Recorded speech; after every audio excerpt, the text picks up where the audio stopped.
আসলে যে সাংবিধানিক সংকট দেখা দিয়েছিল তখন কিন্তু এই ১০৬ অনুচ্ছেদ কিন্তু আপনার ইউটিলাইজ করা হয়েছে। ১০৬ অনুচ্ছেদ অনুসারে এখানে ১০৬ অনুচ্ছেদ কে ইউটিলাইজ কে করবে?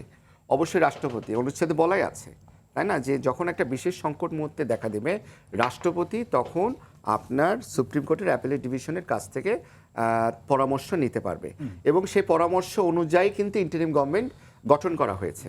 সো ইন্টারিম গভর্নমেন্ট যে বৈধ ছিল এবং পরবর্তীতে যে ইলেকশন প্রক্রিয়া যেটা হলো সেটা যে বৈধ ছিল, এটা নিয়ে এই প্রথম প্যারা নিয়ে আসলে কোনো ডিসপিউট দেখা দেওয়ার কোনো কারণ নেই। ঠিক আছে, এখন উনি বলেছে যেটা পরবর্তীতে তার ইতিবাচক ভূমিকার কারণে সাংবিধানিক বিপর্যয় ঘটেনি না, কিন্তু এনসিপি আদিব ভাই বা এনসিপি তো বিচার চাইছেন না। উনি যদি এখানে তো আমি ওই জায়গাতে যাচ্ছি আর কি, উনি যদি বলে যে আমি যাহা কিছু করিয়াছি সকল কাজ সুষ্ঠুভাবে করিয়াছি, সকল কাজ ভালো করিয়াছি, তার মানে এই না তো যে এটা সকল কাজ ভালো হয়ে গেছে।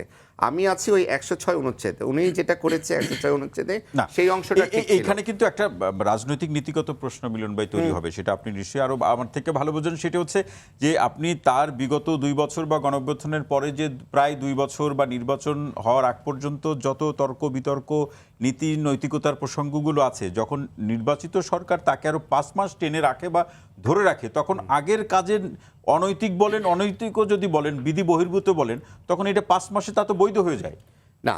এটা ৫ মাসে তার এটা বৈধ হয়ে যাচ্ছে, তার আগের কাজগুলো, এটার সাথে আমি দ্বিমত পোষণ করছি না। কিন্তু এনসিপি তো তাই বলছে, এটা তো উনি ওনার মতো ব্যাখ্যা দিচ্ছে, ওনার ব্যাখ্যাটা যে অ্যাবসলিউট ব্যাখ্যা তা তো না, তাই না?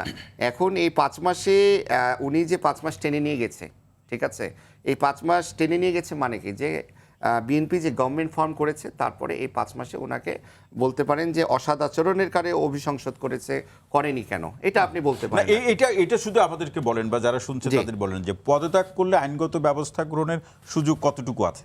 না, পদত্যাগ করলেও আইনগত ব্যবস্থা নেওয়ার সুযোগ আছে, থাকবে না কেন? সেই যদি এমন কোনো কাজ করে সুযোগ আছে, অবশ্যই আছে, সুযোগ আছে।